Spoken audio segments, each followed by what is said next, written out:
I think women's rights overall are getting better because the level of education of women and empowerment is improving very slowly. I do think we see a lot of progress in terms of women feeling like they are able to stand up. Still, there's a high risk, especially in some regions of the world, so I don't think it's something we should take for granted. Sometimes we feel that we are not confident enough. It's really important to demonstrate the financial benefits that companies get when they include diversity and they promote women. I think it's all about giving women the chance to demonstrate that they are equal. In the current global context, women's rights expansion seems to be at a turning point, with encouraging initiatives on one hand and serious concerns on the other.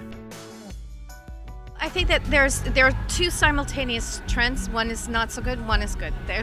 I think there's been a rising tide of fundamentalism of all sorts around the world, and those things are all hurting women in a lot of different ways. But on the other side, we've never had a moment where women from different cultures can talk to each other. This has never happened before, and our isolation has always worked against us. And now that we're talking to each other and able to see examples of successful resistance around the world, and then bring that home and try it, we have seen, and I've seen specifically in my own travels around the world, genuine change at the grassroots level.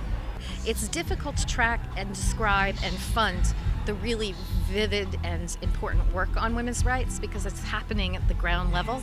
The big foundations, their fingers are too fat to find these. But takes work, but there are some extraordinary organizations around the world that are doing work that would just blow your mind.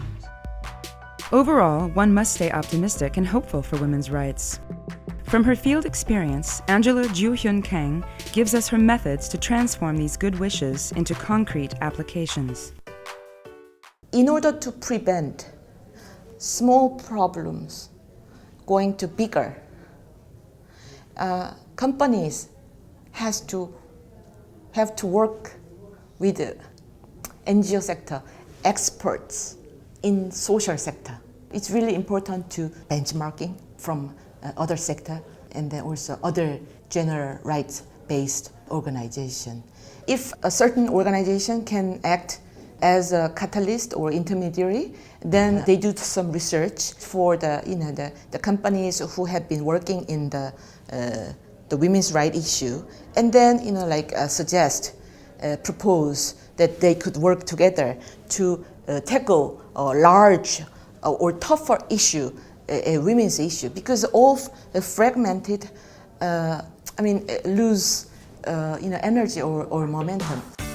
Women's rights issues now involve a new level of cooperation within companies and associations. This should help to keep the debate alive and raise new kinds of solidarity around this highly sensitive topic.